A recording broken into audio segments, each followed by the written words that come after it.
Bhavya, first of all, you see, I think this ceasefire has been midwifed by the Afghan Taliban because this is one thing that Pakistan was very keen on, the Pakistani armed forces were very keen on, that there should be a ceasefire between the Tehreek-e-Taliban Pakistan and the Pakistani government. Now, there are 2-3 angles to it, there are 2-3 facets to this entire conversation that is happening in Pakistan. First of all, Pakistan wants peace, which is desirable for every nation and every government. The Tehreek-e-Taliban Pakistan, on the other hand, wants Sharia. It does not believe in the constitution of Pakistan. Now, this is again a concept of Deen and Dunya. There is Deen refers to religious affairs of the Almighty, affairs of Allah, and Dunya refers to the worldly matters. And Deen always takes precedence over Dunya. So what is happening in Pakistan is that the Tehreek-e-Taliban Pakistan needs the Afghan Taliban for shelter inside Afghanistan. So they have decided that, okay, let's have 1 month of ceasefire and let's just, sort things out with the Pakistan government. Now, the thing that we must note here is that they are speaking as equals. And I don't think this is a win for Pakistan. I think this is a huge loss for Pakistan. When a terror outfit speaks to you as an equal. Pakistan is a sovereign nation state, and here the Tehreek-e-Taliban Pakistan is speaking to the Pakistani government on a one-on-one basis. And this is exactly what the Afghan Taliban also wanted. They said these are matters between you, sort them out. And this is what is happening. I do not think that this ceasefire will hold because thousands of Pakistani citizens and thousands of Pakistani security forces, including Pak Army, have been killed by the Tehreek-e-Taliban Pakistan. And Tehreek-e-Taliban Pakistan is a very fearsome sort of a, not even ultra right wing. They are a terror organization. Let's not mince words. The TTP, the Tehreek-e-Taliban Pakistan, is actually a terror outfit. And I think the beneficiaries here is essentially the Pakistani government, who's trying to tell people that now the terror attacks are over and good days are there for Pakistan.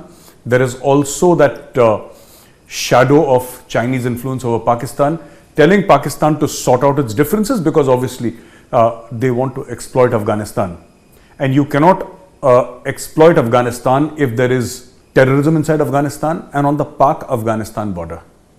You cannot. If you want to expand CPAC into Afghanistan, you need a certain modicum of let us say, peace, the basics of peace, and they have not been able to enforce peace. Pakistan has not been able to enforce peace, in spite of having 2 security divisions raised exclusively from the Pakistan Army. Almost 20,000 men. They have not been able to enforce peace. So I think it's a major compromise that the Pakistan government is making. Now, the Tehreek-e-Taliban Pakistan will ask the Pakistan government to set free its members. And this is my analysis, that they will ask them to set free the members who are in jail, those who have the death sentence hanging over their heads. They will ask for their pardon. But I'm not very sure, because no terror organization changes its ways. I have not seen it happening. Either they destroy you or you destroy them. This is certainly being done under Chinese influence. Let's see how it pans out. Yeah, Bhavya, you see, Tehreek-e-Labbaik is a different kettle of fish. Actually, Tehreek-e-Labbaik is not a terror organization, it's a political party. There has always been confusion in Pakistan. Isko blacklist karna hai, isko blacklist nahi karna hai, is it a banned party, is it not a banned party? So there is a lot of confusion inside Pakistan. Definitely, Tehreek-e-Labbaik has resorted to violence. Definitely. But in many ways, so have all the political parties in Pakistan at one point in time, resorted to violence, arson, destroying public property. They've all done it. So this is nothing new. It's just that these people tend to take it a little bit further, which leads to a certain discomfort in the Pakistani political establishment. Now the thing is that certain promises were made to the Tehreek-e-Labbaik people. Certain promises were made. Those promises were not kept. And these promises were made in written. They were made by Sheikh Rashid. in written. There were certain verbal promises which were made by Fawad Chaudhry, who's their information minister. They were not kept. Amongst the promises was that we will have a full-fledged debate in the Pakistan National Assembly, which is their parliament, about the role of France in encouraging blasphemy, throwing out the French ambassador, breaking diplomatic relations with France, etc., etc., and also the head of the Tehreek-e-Labbaik, who is currently in custody in Pakistan, though he lives in a 7-star accommodation. But the fact of the matter is that he is in custody. He is not free to roam around. So the Pakistani government has broken its promise with the Tehreek-e-Labbaik. But the problem is, it is a promise that they cannot keep.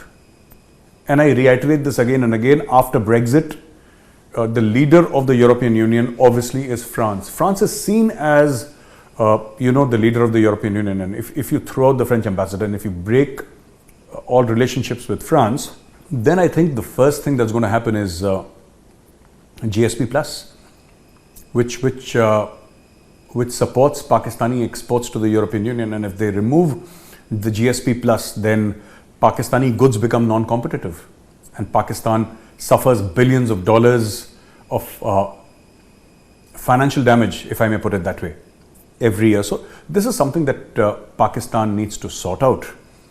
For far too long, Bhavya, Pakistan has been, it's got that attitude that we can get away with this. ये हम इसको चला लेंगे, ये हम इसको किसी को पता नहीं चलेगा. That wink and nudge sort of foreign policy of Pakistan. We will support terror groups and say that these are non-state actors. We will support them and yet say that we don't know what is going on. They think that the world is stupid. The world has known all along. It is not Pakistan that has been playing the world. It is the world that has been playing Pakistan. Because what is the end result? What is the end game? That people are now applying pressure every year because of the FATF grey list. Pakistan's economy takes a hit of billions upon billions upon billions of dollars, their economy, every year. And this is how the world is twisting Pakistan's arm. So I think Pakistan needs to get his house in order immediately. And as far as the Tehreek-e-Labbaik, you might put the snake back in the casket. For a while, you can put the snake back, but the snake will come out again. Because it's going to be very difficult for the Tehreek-e-Labbaik leadership to explain to their cadre, that there has been a compromise between the Pakistani state and the leaders of the Labbaik, especially on matters of disrespect towards Prophet Muhammad. And any disrespect towards Prophet Muhammad is something that is extremely emotional for every Muslim. In Pakistan, it leads to riots. So I don't see any compromise which is long-term. No long-term compromise. Short-term compromises, couple of months, this snake will again come out of the casket, this snake will again bite. The Chinese giving a stealth warship to Pakistan, it does not impact us. It can give anything to Pakistan. First of all, let's understand, China gives nothing free, Bhavya. All right? So, unless Chinese say that we are going to give this warship to Pakistan absolutely free of cost, and we are such great friends and, they're welcome to have it free of cost, then we can think about it. But the Chinese have obviously sold this to Pakistan, right? And the Chinese have sold this to a country that does not have the money to buy it. When India says that our aircraft carrier, Virat, is going for its second sea trials, Pakistan must have something to tell its people that we are hitting India back. Now, as compared to an aircraft carrier, this fishing boat that Pakistan has got from the Chinese is a pea shooter. It counts for nothing. It's a small little boat. It's a flimsy little boat. But the problem is that it's not free of cost. And this will add to Pakistan's debt burden. I don't know how many hundreds of millions of dollars Pakistan has signed off on, but Pakistan has certainly not given money, because all the headlines say that, China gives this boat to Pakistan. They should say Pakistan pays $200 million and buys a stealth boat from China. But no newspaper headline says that, because Pakistan does not have $200 million to pay, or even $50 million to pay, or even $10 million to pay. They will not be able to do it. So Pakistan is doing exactly what the Russians did in the race against the United States of America, the arms race, the space race during the time of Ronald Reagan. You know, they get jittery whenever India launches a missile. They get jittery whenever India launches a warship. They want to compete with India. They don't understand that the basis of competition is economy. It is not quote unquote how brave you are. That is what the Pakistanis think that the USP is. And nobody else in the world is brave except for the brave Pakistanis, of course. And everybody's number one, the ISI is number one, the Pakistan army. So this is something that the Pakistanis need to figure out. The more they want to compete with India, the more they get into this quicksand of debt, which is good for India. Let Pakistanis buy more weapons from the Chinese. And the Chinese are very unforgiving money lenders. The Chinese, when it comes to money, there are no brothers, there are no friends, there are no relatives. Dollar is king in China, dollar is God. I don't think China and Pakistan not attending actually makes a difference. We want to reach out to the Afghans. There is a humanitarian crisis happening. And how do you solve this?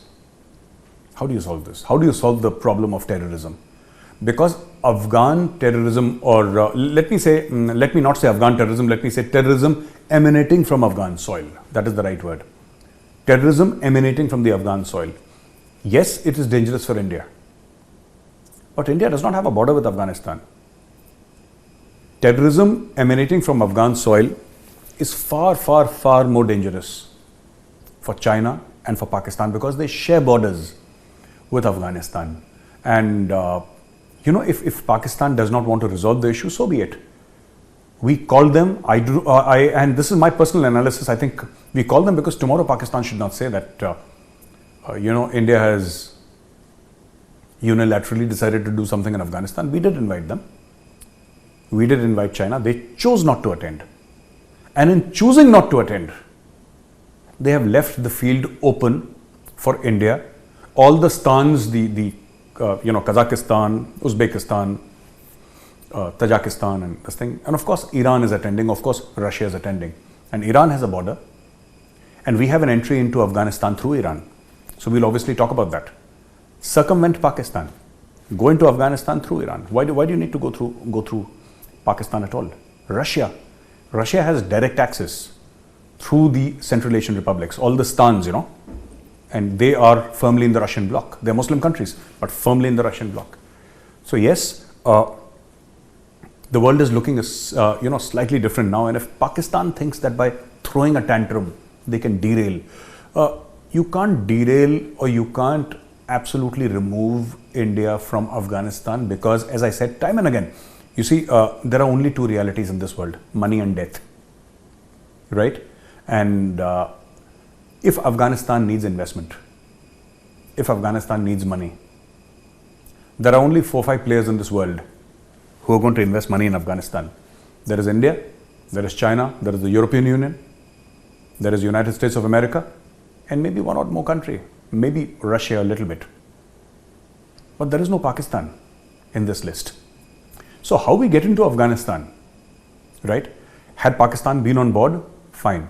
Pakistan has a negative role to play. Pakistan is not saying how they can benefit the Afghans. Pakistan is saying that, if tomorrow India says that we want to help Afghanistan, we want a presence in Afghanistan, but we will go through Pakistan. We accept that Pakistan holds the key to Afghanistan if India were to say this. This is a hypothetical and an academic sort of a scenario that I'm throwing at you. If India were to say this, you would have the Pakistani NSA in Delhi, right, at the feet of Mr. Ajit Doval. But the problem is, Pakistan derives its power from being the proverbial dog in the manger. I will not do it and I will not allow you to do it. You understand? So this is what Pakistan is doing. Doesn't matter. We had significant presence in Afghanistan. Without Pakistan, we will again have significant presence in Afghanistan without Pakistan because, you see, the Taliban is in touch with the Indian government is in touch with Taliban, and they realize to run a country you need cash. You don't need promises of Islamic brotherhood. You don't need, because you see, religion does not fill your stomach. And that is all. That is, Pakistan is only one trump card. You know, we have a geographical border with Afghanistan and we belong to the same faith. This doesn't cut any ice in today's scenario. If they want money, they will come to India. When I say they, I mean the Afghan Taliban. And the Afghan Taliban knows on which side, you know, their bread is buttered. They're smart people. They have seen the world and they know. And you will see over a period of a few months how they come around. Do you want to stay ahead of geostrategic affairs, foreign affairs, and national security? If you do, don't forget to subscribe to the Republic channel. Like, share, and don't forget to press the bell icon.